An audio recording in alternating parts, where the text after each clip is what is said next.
Hola, buenos días. Soy Amado Granados, de Ciclismo Adaptado. Pertenezco al grupo de deportistas de basquetín.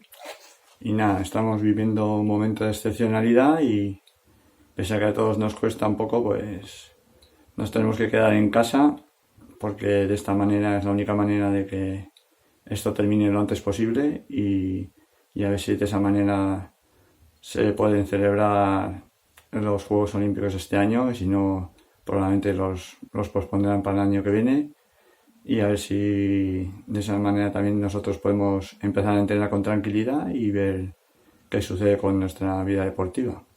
Nada, animar a la gente a quedarse en casa y procurar salir lo mínimo posible y con las medidas de seguridad necesarias y esperando que esto termine lo antes posible. Un saludo.